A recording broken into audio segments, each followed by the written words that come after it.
qu'on ne m'interrompe pas, parce qu'on n'est pas là pour faire une fois. Non.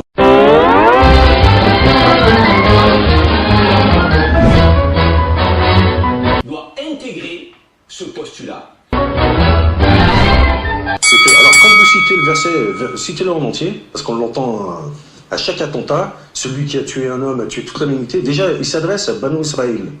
Il s'adresse aux enfants d'Israël, ce verset, pas aux musulmans. Mais parce qu'on recontextualise. Non, mais à l'époque. On n'est pas là pour faire de l'exégète. On n'est pas là pour faire de l'exégète à deux balles. S'il vous plaît, quand on cite. Plus pour faire le théologien de balle.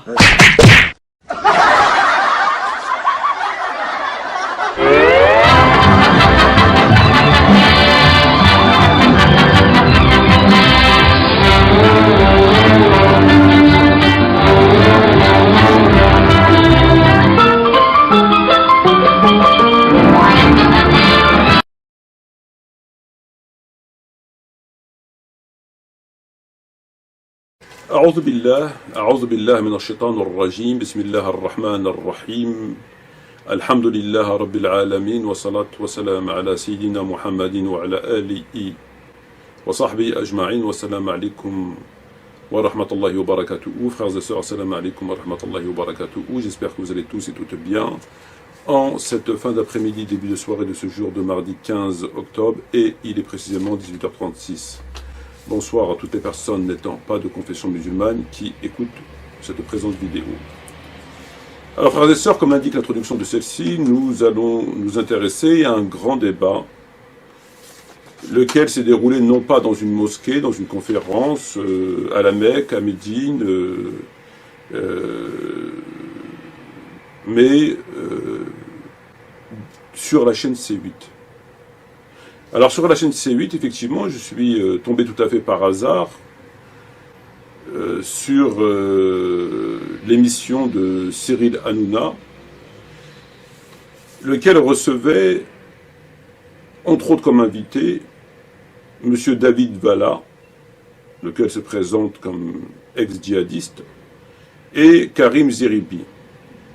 On me dit pro-Macron. Donc ça veut dire pro-Macron, peu importe. En tout cas, Karim Zeribi, qui, pour ceux qui veulent en savoir plus sur sa personne, fassent des petites recherches sur Internet. En tout cas, quelqu'un qui n'est pas concerné ni de près ni de loin par... il n'est pas à l'intérieur. Voilà. Alors, ce débat entre David Valla et Karim Zeribi, arbitré par Cyril Hanouna, sur la chaîne C8, était tout à fait intéressant. Et pour plusieurs raisons. Alors, pour la petite histoire, je vais répéter très rapidement, très sommairement, ce que j'avais dit lors d'une intervention concernant M. David Valla. M. David Valla, alors je ne l'ai jamais vu personnellement, je ne l'ai jamais rencontré. Le seul, c'est même pas un échange, le seul contact qu'on a pu avoir, qu'on a eu, c'était lors d'un courrier que celui-ci nous avait adressé à notre association qui jadis s'appelait l'ODPM, Organisation de défense des prisonniers musulmans. C'est une association que j'avais ouverte lorsque j'ai vu l'état déplorable dans lequel se trouvaient les musulmans incarcérés durant cette période qui était concomitante avec les événements en Algérie, cette fameuse décennie noire, le GIA, etc. Il se trouve qu'en France, durant cette même période, il y a eu des attentats, Boualem Ben Saïd, Aïd Belkacem, et c'est des attentats dans le métro, etc. Et donc, il y a eu beaucoup de rafles, lesquelles ont été dénoncées parfois par le FIDH, Fédération internationale des droits de l'homme. Et donc, il y a eu pas mal de rafles en rapport avec le terrorisme. Et donc, il y a eu pas mal de gens qui ont été incarcérés lors de ces rafles. Et pour des raisons, ça a été dénoncé, pour des raisons qui, justement, ne pouvaient en aucun cas justifier ni une incarcération, ni une interpellation, ni une mise en examen. Mais c'était comme ça. Alors, il se trouve que David Valla, comme il le dit durant ce reportage, a lui-même été interpellé, a été incarcéré, il a fait 4 ans et demi de prison. Et nous, à travers cette association, nous apportons de l'aide, comme j'ai dit, avec les moyens qu'on avait, c'est-à-dire très peu. En tout cas, on faisait ce qu'on pouvait avec ce qu'on avait. Et donc on avait envoyé, entre autres, une paire de baskets de mémoire de marque Nike ou peut-être Adidas, en tout cas une marque qui ne lui a pas plu, parce que celui-ci nous a adressé un courrier extrêmement désagréable, dans lequel il se scandalisait, et le terme n'est pas excessif, que des musulmans puissent lui envoyer des baskets, lesquelles étaient fabriquées dans un pays qui faisait travailler les enfants et qui était payé 1 euro ou 1 franc de l'heure. Donc j'avais lu personnellement ce courrier, dans lequel celui-ci s'offusquait, se plaignait, était scandalisé. Comment pouvez-vous, ceci, cela, les baskets, les machins, les Nike, les trucs, il était scandalisé. Voilà. Alors moi j'étais complètement, effectivement, surpris par ce genre de courrier. Déjà parce que j'étais pas du tout au fait de ce qui se passait là-bas en Chine ou en Bulgarie ou de l'autre côté de la vallée, et que je faisais ce que je pouvais avec les moyens que j'avais. Voilà, c'était aussi simple que ça.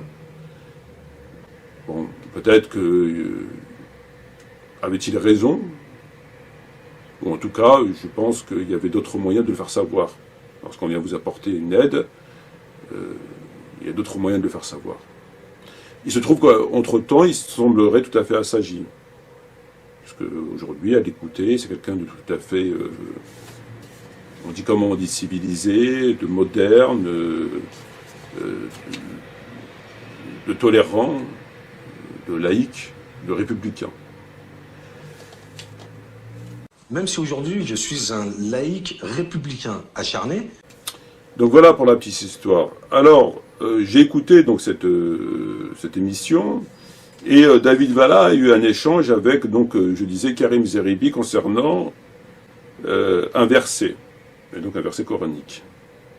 Alors nous allons, sans plus tarder, frères et sœurs, écouter l'extrait en question, et on se retrouve, si Dieu veut, immédiatement ensuite. Et la communauté musulmane, aujourd'hui, doit intégrer ce postulat. Parce que, je vais te dire, moi je me demande, le gars qui prend une arme, un couteau, un fusil, qui tue quelqu'un, s'il a lu le Coran une fois dans sa vie.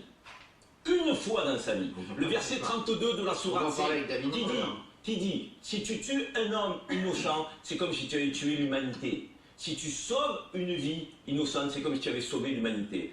Partant de ce postulat, si tu sors effectivement de ce précepte-là, si tu tues des hommes innocents, tu n'es pas en phase avec le livre saint, tu n'es pas en phase avec le livre sacré. Donc il faut partir de ce postulat. Pourquoi je dis que je n'ai pas peur? Parce que d'abord, j'ai été conseiller du ministre de l'Intérieur, je connais bien la maison de police. Elle est capable, face à ce drame qui a touché la maison de police, qui a touché le pays, qui a touché notre cœur à tous. Parce qu'effectivement, on ne pouvait pas imaginer qu'en son sein, on allait avoir un périple meurtrier aussi grave.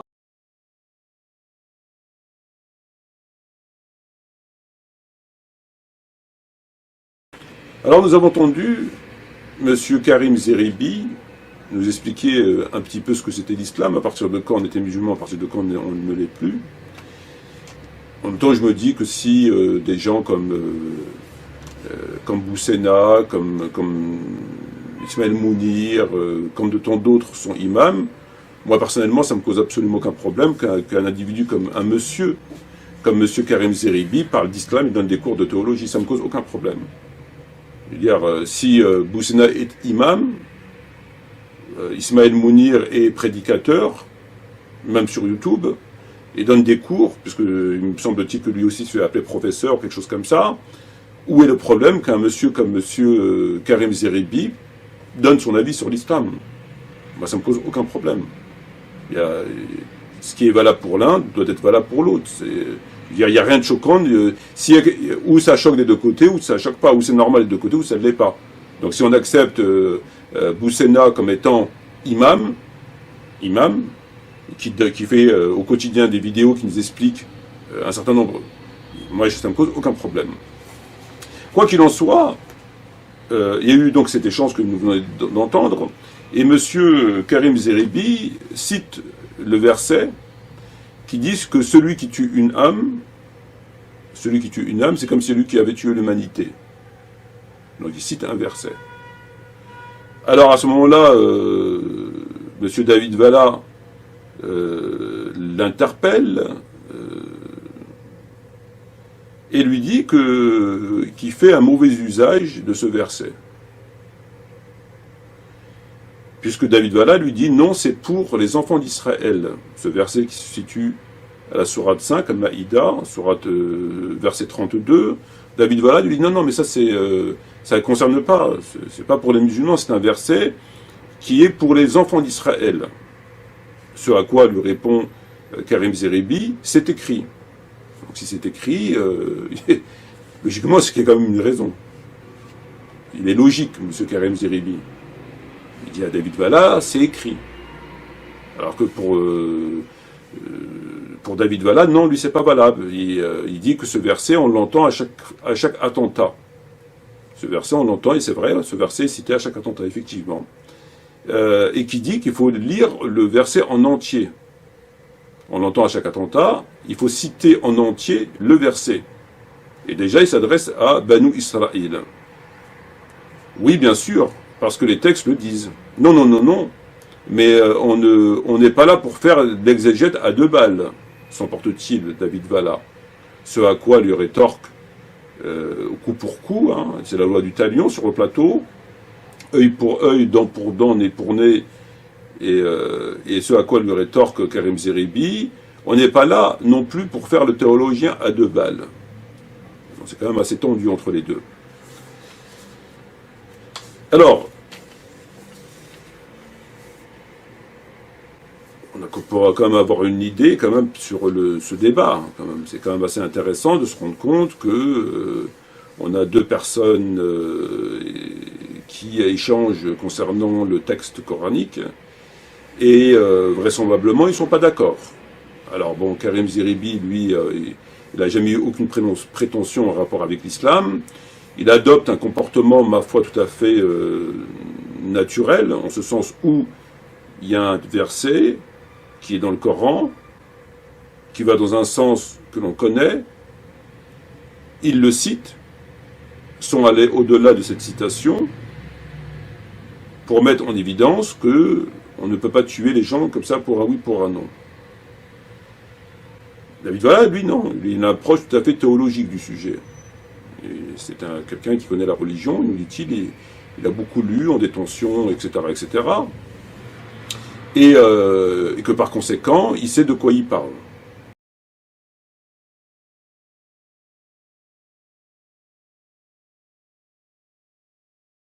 Voilà. Donc c'est quelqu'un qui sait de quoi il parle. Alors il dit non, il faut arrêter avec ça. Hein, ce verset, vous nous le citez, enfin, il est cité à chaque attentat. Il faut le citer complètement. Il reprend un petit peu la méthodologie de Timéra. Hein, donc il faut toujours citer tout. Et il dit non, et ça s'adresse à Benu Israël. Il faut arrêter de faire le théologien, l'exégète à deux balles. C'est quand même une attaque assez virulente. Et donc l'autre, s'il n'est pas content, évidemment, en lui disant, écoute, il faut que tu arrêtes toi aussi de faire le théologien à deux balles. Très bien. On va quand même avancer. Alors, que penser de cet échange ?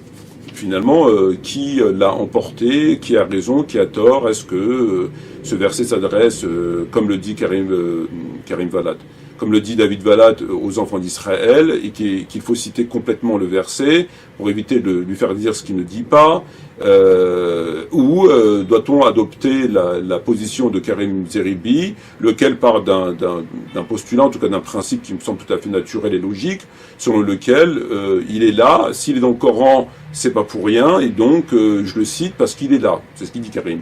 Il dit c'est écrit, oui bien sûr, parce que les textes le disent. Voilà. Alors, on va faire une très courte démonstration. Je vais prendre le Coran, qui est ici. C'est un des premiers Corans que j'ai lu lorsque je me suis converti à l'islam. C'est le Coran de Keshrid. Ça, c'est le premier, ou en tout cas un des premiers Corans que j'ai eu. Ça me fait drôle de l'avoir encore dans les mains, parce que c'est beaucoup de souvenirs. Alors, on va aller à Sourate 2, verset 83. Sourate 2, verset 83. Allah Azza wa Jal dit dans le Coran, et lorsque nous prîmes sur les fils d'Israël leur pacte, vous n'adorerez plus que Dieu, et vous ferez du bien aux deux géniteurs, aux proches, aux orphelins et aux miséreux. tenez aux gens le meilleur parler, accomplissez correctement vos prières et donnez l'aumône légale. Et après cela, vous fîtes volte-face, plein d'insubordination, sauf peu d'entre vous. Donc le verset وَإِذْ أَخَذْنَا مِيثَاقَ بَنِي إِسْرَائِيلَ أَلَا تَعْبُدُوا إِلَى اللَّهِ وَبِالْوَالِدَيْنِ إِحْسَانًا وَذِي الْقُرْبَى يَتَامَى وَالْمَسَاكِينِ وَقُولُوا لِلنَّاسِ حُسْنًا وَأَقِيمُوا الصَّلَاةَ وَآتُوا الزَّكَاةَ ثُمَّ تَوَلَّيْتُمْ إِلَّا قَلِيلٌ مِنكُمْ وَأَنْتُمْ مُعْرِضُونَ. Donc verset 2, sourate 83, verset 2, non, sourate 2, verset 42-43. Donc là on a vu le 43, on va voir le 42 et le 43. En même temps c'est bien, j'ai mis des post-it, donc c'est pratique. Ne brouillez pas le vrai par le faux, et ne taisez pas la vérité alors que vous savez. Et au 43, il nous dit, accomplissez correctement la prière, donnez l'aumône légale et courbez-vous avec ceux qui se courbent. Donc 42, ولا تلبسوا الحق بالباطل وتكتموا الحق وأنتم تعلمون وأقيموا الصلاة وآتوا الزكاة واركعوا مع الراكعين. Alors, ces versets s'adressent ici, lorsqu'on remonte, lorsqu'on prend tout, parce qu'il faut tout prendre, comme le dit Timera et M. Valla, ces versets s'adressent ici au Béni Israël, au Béni Israël. Lorsque vous allez à Sourate 2, verset 83, et ainsi que le verset 42-43, entre autres, et Allah dit, lorsque nous prîmes sur les enfants d'Israël leur pacte, et vous n'adorez plus que Dieu, et vous ferez du bien aux deux géniteurs, aux proches, aux orphelins, aux miséreux, tenez aux gens le meilleur parler, accomplissez correctement la prière, etc., etc. Donc le verset qu'on vient de voir, ainsi que le 42-43, il s'adresse aux enfants d'Israël. Est-ce que ces versets s'adressent uniquement aux enfants d'Israël, ou est-ce qu'ils sont valables aussi pour les musulmans ? Évidemment qu'ils sont valables aussi pour les musulmans. Lorsque Allah parle dans ces versets, et je le reprends encore une fois, et qui dit « Accomplissez correctement la prière, donnez l'aumône légale et courbez-vous avec ce que courbe », ou qui dit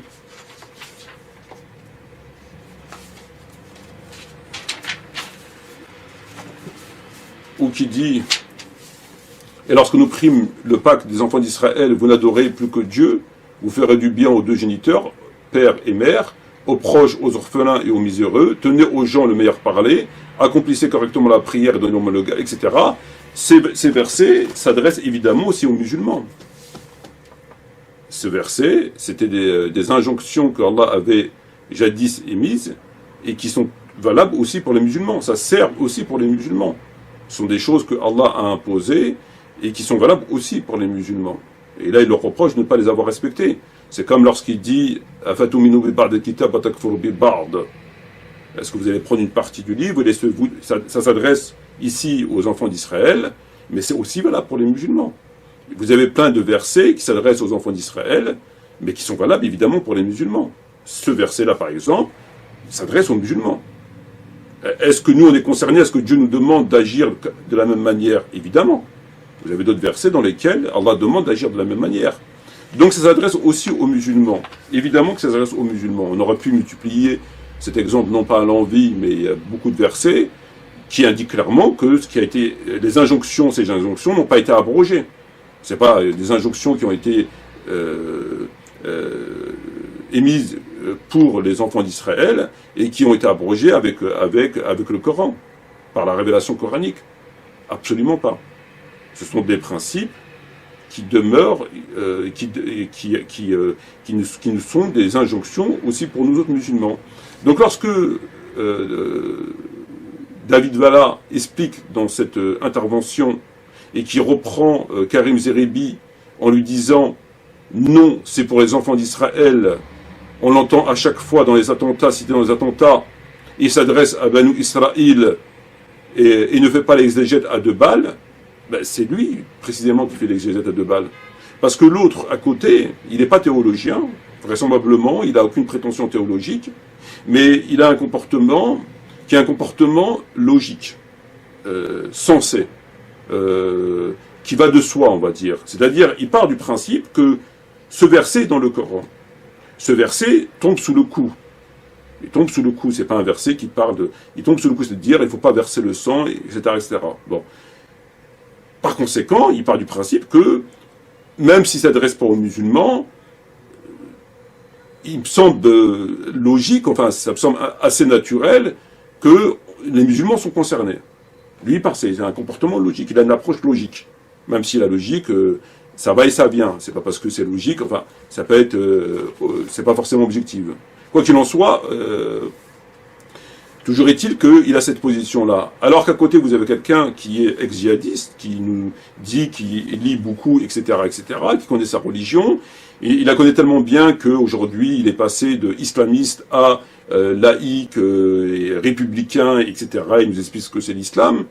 Mais il commet cette erreur qui me semble tout à fait primaire. Parce qu'encore une fois, je le répète, ou alors il faut nous expliquer, il faut nous dire que ces versets qui s'adressent aux enfants d'Israël ne sont pas valables pour les musulmans. Donc on peut sortir une cinquantaine de versets et les regarder ensemble et on verra. Il est impossible de dire que ça ne s'adresse pas aux musulmans, que c'est pas valable pour les musulmans. C'est pas possible. Donc ici, Karim Zeribi a évidemment raison. Et s'il y avait quelqu'un qui fait le théologien, qui fait des exégètes à 2 balles, c'est bien lui. C'est pas Karim Zeribi. Voilà. Écoutons le second extrait.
Alors, frères et sœurs, dans son second extrait, il nous explique comment ça s'est un petit peu passé lorsqu'il était en Afghanistan ou au Pakistan. Et c'est très intéressant, puisqu'il a encore une fois, il nous donne un cours théologique. Celui-ci nous dit que lorsqu'il était là-bas, lui, contrairement aux autres, il n'a pas fait serment d'allégeance.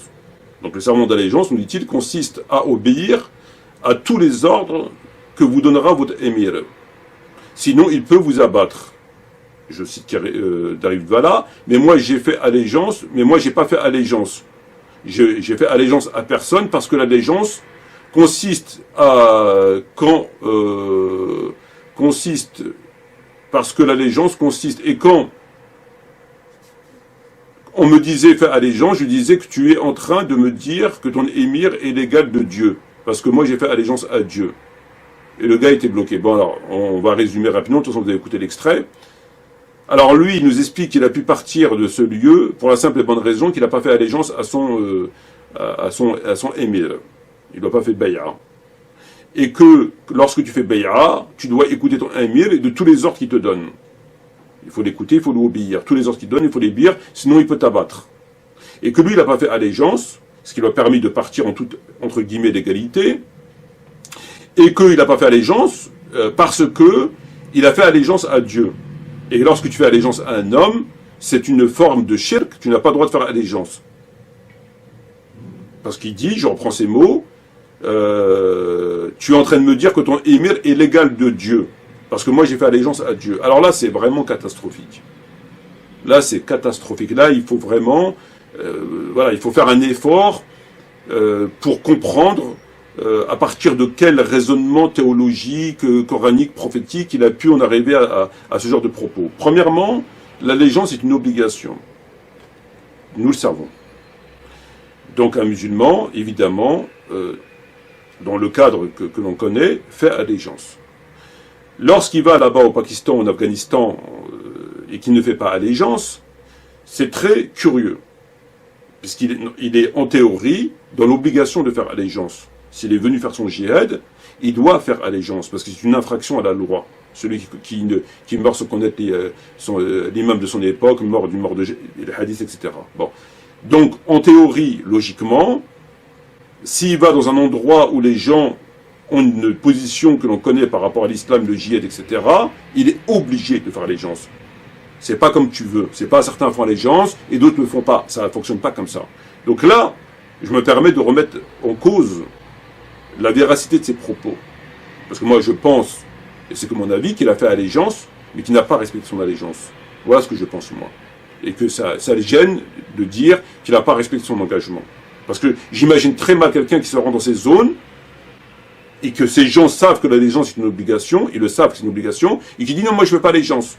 Chacun fait comme il veut, quoi. Le mec il vient, non, on verra la semaine prochaine, l'autre il fait... On n'a jamais vu ça.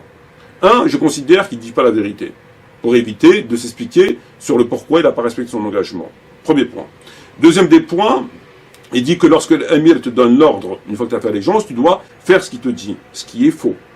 Tu dois faire, à partir du moment où c'est pas contraire à la loi. Tu dois obéir tant que c'est pas contraire à la loi. Tout le monde le sait. Si tu dis d'aller tuer ta mère alors que ta mère n'a rien demandé à personne, c'est toujours sous le condition que c'est pas contraire à la charia, à la loi, à l'éthique. Deuxième point. Troisième des points, il nous explique que lui, il dit, à qui il veut bien l'entendre, oui, mais toi tu me demandes de faire allégeance à ton émir, est-ce qu'il est légal de Dieu? Parce que moi j'ai fait allégeance à Dieu. Donc ça veut dire que tous les musulmans qui ont fait allégeance à leur émir, à commencer par ceux qui ont reconnu Abu Bakr, puis Omar, puis Uthman, puis Ali, ils ont tous fait du shirk. C'est ce qu'il nous dit.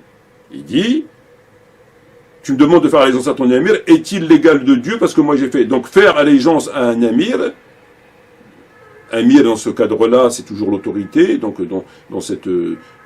à ce niveau, c'est émir, mais c'est toujours le même axe, hein, l'autorité, émir, calife, appelez-le comme vous voulez. Tout dépend de la situation, du contexte, etc. Mais c'est l'autorité.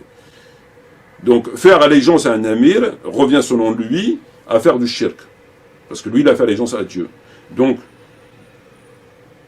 à écouter ses propos, toute personne qui ont fait allégeance à un chef, un amir, appelez-le comme vous voulez, un calife, peu importe comment vous voulez, eh ben, ils ont fait du shirk. Donc ceux qui ont fait allégeance à Abu Bakr, Omar, etc., ont fait du shirk. Parce que eux aussi, ils auraient dû dire, mais Abu Bakr, tu veux qu'on te fasse allégeance, alors que moi j'ai fait allégeance à Dieu. Alors Omar, ce qu'il dit, c'est catastrophique. Il y a 3 points. Premier des points, c'est impossible qu'il n'a pas fait allégeance. Pour moi, c'est tout à fait impossible.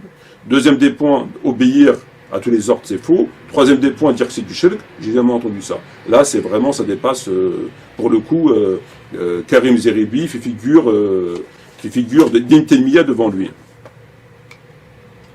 Troisième extrait.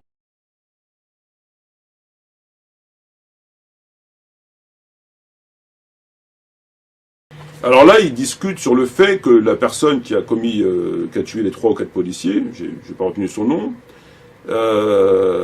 et donc David Valla nous dit ici que s'il était à la place de ce policier et qu'il avait les coordonnées d'autres policiers, la clé USB ou je sais pas quoi, il aurait diffusé pour jeter la terreur. Vous avez entendu ce qu'il a dit. Donc là, ils discutent les uns et aux autres, oui, peut-être qu'il l'a fait, peut-être qu'il l'a pas fait, etc. Mais David Valla nous dit non, mais moi si j'étais à sa place, s'il redevenait djihadiste, dans l'état du djihadiste, il aurait diffusé les coordonnées de ses policiers, de ses fonctionnaires de police. Il aurait diffusé l'info.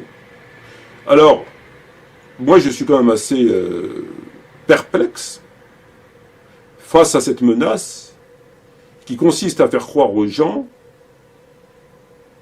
et comme l'a repris à son compte David Valla, de diffuser les coordonnées de fonctionnaires de police afin de jeter la terreur. Je comprends pas. Ça voudrait dire que le terrorisme a besoin, pour jeter la terreur, d'avoir les coordonnées de certains policiers, de fonctionnaires de police, peu importe leur grade. Alors que des policiers, il y en a partout.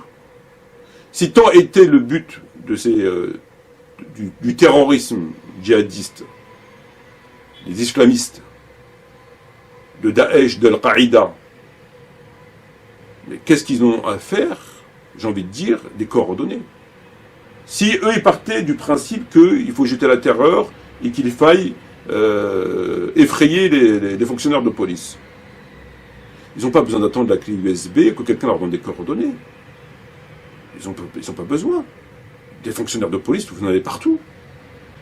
Des fonctionnaires d'État, vous en avez partout. Pourquoi ils ont besoin d'avoir le nom, le prénom? Pour quelle raison? S'ils veulent perpétrer des attentats à leur encontre, ben, il y en a partout. Pourquoi le mec qui porte l'uniforme, c'est pas un policier, lui? Pourquoi ils ont besoin d'aller menacer des policiers au ARG ou que sais-je? Il y en a partout des fonctionnaires de police. Donc si eux, ils étaient habités par cette volonté d'effrayer les fonctionnaires de police, ils n'ont pas besoin d'attendre des informations quant aux coordonnées, au numéro de téléphone. Je comprends pas, là, le truc, j'arrive pas à comprendre, en fait. Si eux, ils veulent semer la terreur, ils n'ont pas besoin d'attendre des coordonnées. Ils peuvent la semer de différentes manières, à travers, comme on l'a vu par rapport aux attentats, qui visent des civils et s'ils veulent s'attaquer à des représentations de l'État, les symboles de l'État, ils n'ont pas besoin de coordonnées, il y en a partout. Je trouve ça complètement ridicule. Alors, ici, donc, c'est les extraits que qui ont attiré mon attention lors du débat, ce fameux grand débat théologique. Nous allons nous intéresser, pour terminer la vidéo, à un reportage. Donc on quitte le plateau de C8 pour aller vers un reportage qui a pour titre, que vous pouvez retrouver sur YouTube, qui a pour titre « Reportage dans les yeux d'Olivier ». Donc dans les yeux d'Olivier, repenti en date du 5 octobre 2016. Lors de ce reportage, il y a un passage qui m'a particulièrement interpellé, j'aimerais vous le faire partager. Donc écoutons un extrait de ce reportage et on se retrouve ensuite.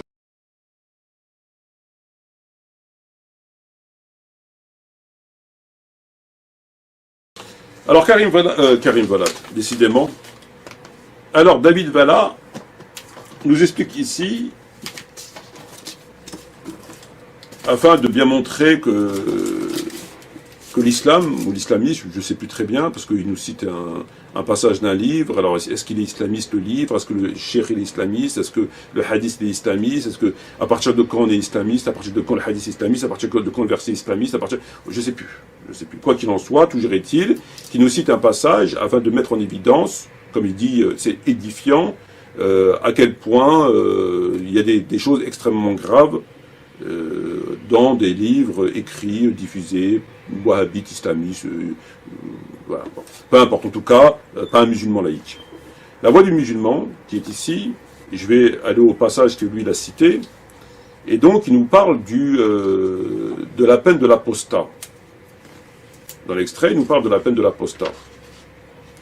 Et il dit effectivement que l'apostat, de toute façon il a lu le texte, donc inutile de reprendre ici, il nous explique ici qu'il dit que ça va à l'encontre. Alors qu'est-ce qu'il nous dit exactement? Ça s'attaque à la liberté de conscience qui est garantie par notre Constitution. Donc le fait de mettre en application, de valider ce hadith, en tout cas ce propos, ce texte, selon lequel un apostat doit être mis à mort, le fait qu'il quitte sa religion pour le communisme, la chrétienté, le judaïsme, le socialisme, etc., doit être mis à mort. Il nous dit que ça s'attaque à la liberté de conscience qui est garantie par nos constitutions, et c'est extrêmement grave parce que c'est la voix du musulman, et donc les gens qui liraient ce livre peuvent être ceci, peuvent être cela, le néophyte, blablabla, machin, etc. C'est dangereux, alerte, alerte, alerte, au secours, c'est très dangereux, c'est très grave, constitution, laïcité, etc., etc., etc. Très bien. Bon. moi, ce que j'ai envie de dire par rapport à ce qu'il nous explique ici, c'est que le texte, que ce soit un hadith ou un commentaire d'un hadith, qui dit qu'il faille mettre à mort l'apostat. Très bien. Je peux concevoir tout à fait que c'est choquant, et je conçois parfaitement que cela va à l'encontre, comme nous dit, de notre Constitution. Puisque ça s'attaque, pour reprendre ses propos, à la liberté de conscience, qui est garantie par notre Constitution. Il a raison sur ce point. Très bien, ça s'attaque, machin, c'est choquant, machin, ça s'attaque à la Constitution. Ok. Mais le hadith, ou en tout cas le texte, il ne parle pas c'est pas une loi française. Enfin, c'est pas une loi qui doit être appliquée dans la société française. Donc, en aucun cas, ça s'attaque à la Constitution française. En aucun cas, ça s'attaque à la liberté d'expression à la française.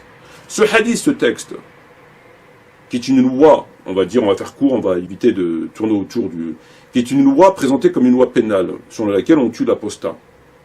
Très bien.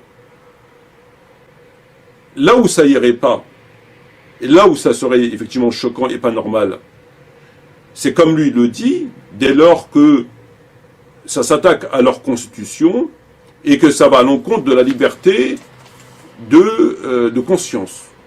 Donc là, on y verrait effectivement un problème. Comment peut-on laisser un texte être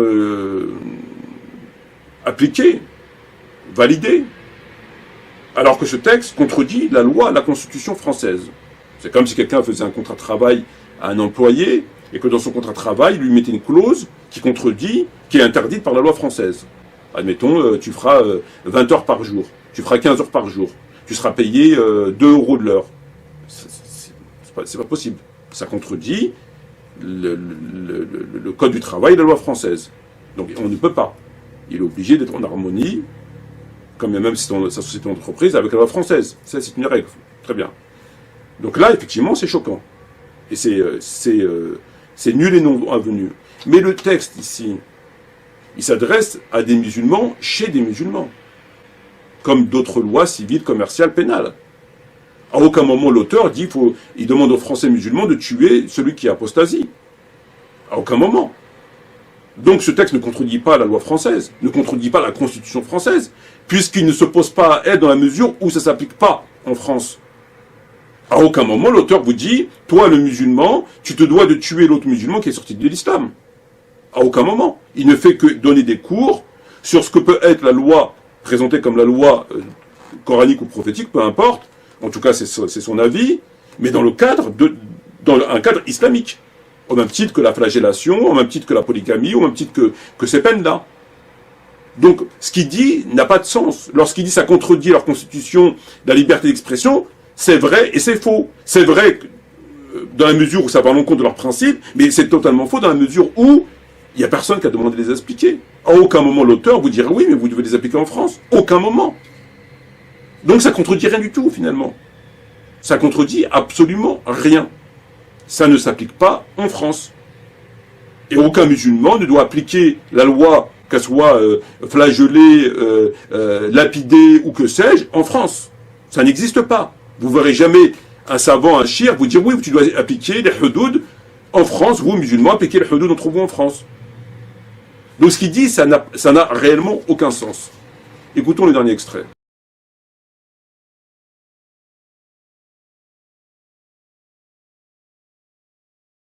Alors là, c'est aussi tout à fait intéressant.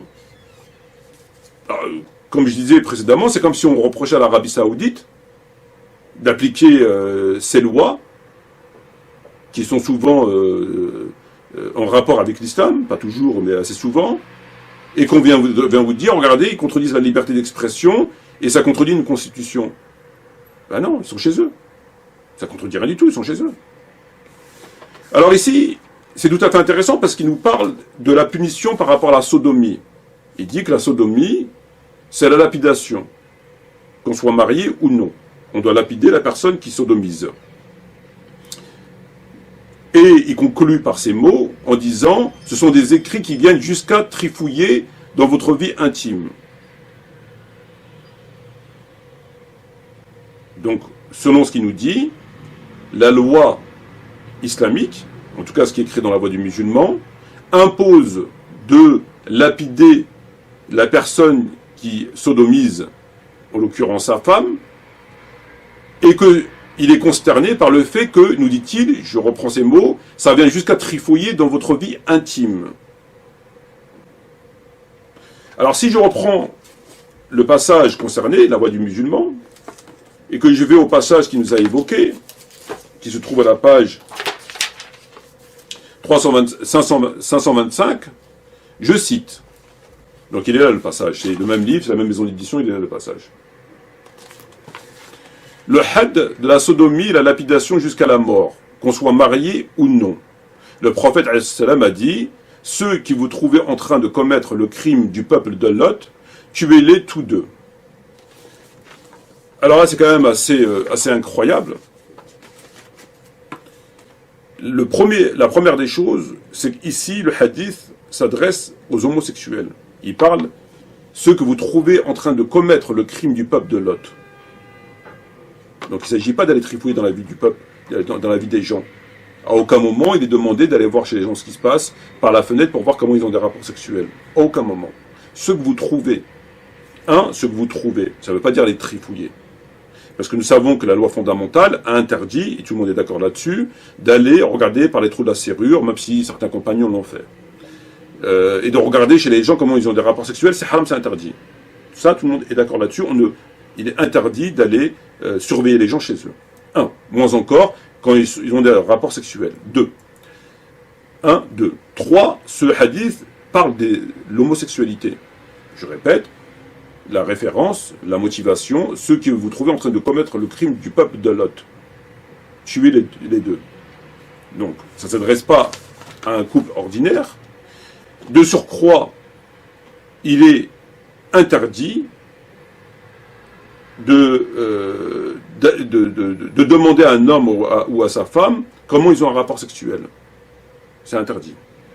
Une femme n'a pas à aller avoir un juge pour lui expliquer que son mari a des rapports sexuels de telle et telle manière. C'est interdit. Et un homme ne peut pas aller voir un juge pour dire, voilà, j'ai des rapports sexuels. C'est interdit. Ça n'existe pas. Et lorsqu'on lit ce hadith, on se rend compte qu'il a quand même un souci en termes d'authenticité, dans la mesure où il dit que, si on le prend mot à mot, ceux que vous trouvez en train de commettre le crime du peuple de Lot. Donc, ça confère ici l'autorité, non plus à un tribunal, mais à un juge, mais à une personne qui verrait un acte homosexuel et qui appliquerait la loi, sans même passer par un juge. Ceux que vous trouvez en train de commettre. Donc ça veut dire qu'il n'y a plus de témoins, on n'a plus besoin de témoins, ni de 2, ni de 3, ni de 4, ce qui est impossible. Premier point. Parce que nous savons très bien qu'il faille toujours des témoins. Deuxième des points, ça voudrait dire qu'on peut se rendre justice soi-même, ce qui est interdit dans l'islam. Sinon, où va-t-on? On peut accuser tout le monde de tout ce qu'on veut. Donc je vais, marchant sur la route, voyant dans un buisson un homme avoir en train d'un rapport sexuel avec un homme, il peut le tuer. Ça n'existe pas. Alors, ce que vous trouvez, évidemment, maintenant, si on commence à raisonner pour lui donner une envergure au hadith, on va considérer que ce que vous trouvez veut dire si vous est apporté un cas conformément à la loi en rapport avec l'homosexualité et toute la procédure en ce sens, appliquez telle loi. Ce que vous trouvez, si on doit le requalifier et l'adapter au cadre juridique islamique, on l'appliquerait de cette manière. Si on s'écarte de cela et qu'on considère que le propos est clairement énoncé, que par conséquent on ne peut pas intervenir sur la nature du propos, alors il faut le rejeter. Non pas par le fond de la peine que l'on connaît, mais par le fait qu'un homme ne peut pas se rendre justice tout seul, qu'il faille des témoins, etc. Chose que ne dit pas le hadith. Alors là, il a fait un sans faute, puisque ici il veut faire croire aux gens qu'il s'agit d'un couple homme et femme, mariés, parce qu'il nous dit, on va même trifouiller dans la vie intime des gens. Ce qui est faux. Donc tout ce qu'il dit est faux. On ne va pas trifouiller dans la vie intime des gens, il s'agit d'un hadith en rapport avec l'homosexualité, et ce que je viens d'expliquer. Donc il a tout faux en fait.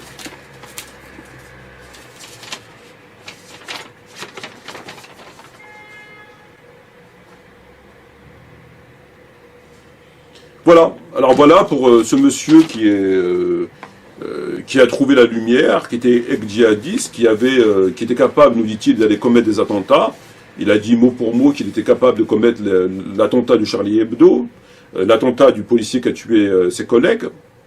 Et aujourd'hui, il est devenu 100% laïque et 100% républicain. Moi, j'ai toujours eu un problème avec ce genre de situation. J'arrive pas à comprendre comment peut-on passer avec un potentiel qui peut nous amener à tuer des gens qui sont désarmés, comme à Charlie Hebdo, de rentrer, de tuer tout le monde, etc., de tuer ses propres collègues, et soudainement devenir 100% laïque, plus laïque que laïque, devenir plus républicain que républicain. J'arrive pas à comprendre comment on passe du kangourou au poisson rouge. Moi, personnellement, depuis que je suis rentré dans l'islam, ça m'est jamais traversé l'esprit d'aller tuer pour ces raisons. Dans le djihad n'a jamais permis de commettre ce genre d'acte. Un homme qui... Enfin, je veux dire, le terrorisme à proprement parler n'a pas de rapport avec l'islam. Le terrorisme, le djihad est une chose, le terrorisme en est une autre. Le fait d'effrayer des gens, le fait de vivre chez des gens, le fait d'être entretenu par des gens, le fait d'avoir reçu la confiance des gens et de les frapper dans le dos subitement et de mettre en péril d'autres musulmans vivant, tous pour un tas de raisons, c'est pas l'islam. Le djihad en est une chose, le terrorisme en est une autre. À aucun moment, l'islam ne peut être perçu, le djihad ne peut être perçu comme du terrorisme. À aucun moment.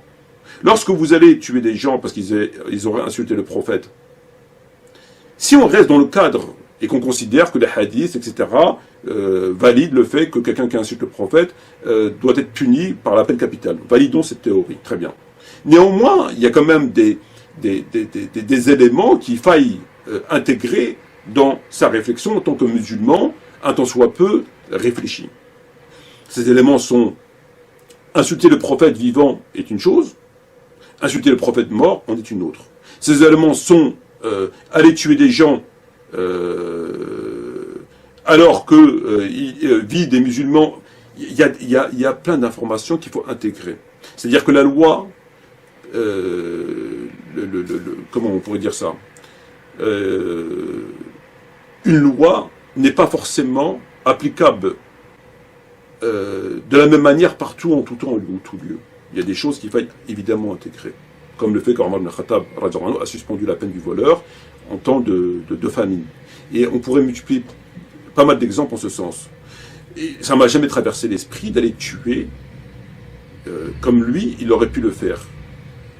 Moi, personnellement, je suis évidemment très dubitatif par le fait que quelqu'un qui vient vous dire j'aurais pu commettre les attentats de Charlie Hebdo et de tuer tout le monde là-dedans au nom de ceci ou de cela, et j'aurais pu tuer mes propres collègues avec qui je mangeais la veille et depuis des années et qui m'avaient accordé et puis aujourd'hui, non, j'ai vraiment...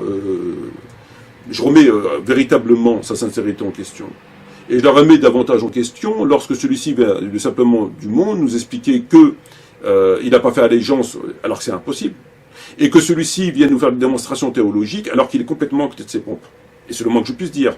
Il nous fait l'exemple de la voix du musulman, le trifouiller, c'est faux. Il nous fait l'exemple de la liberté d'expression, son truc qu'il nous a expliqué là, à travers la peine de l'apostasie, faisant abstraction des éléments élémentaires que n'importe quelle personne, en tant soit peu réfléchi, tu diras attends mais quand même calme-toi.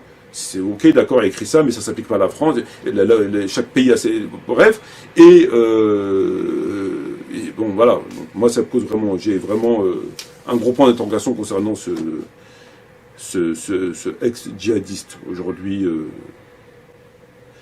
Sur ce, je vous dis salam alaikum wa rahmatullahi wa barakatuh.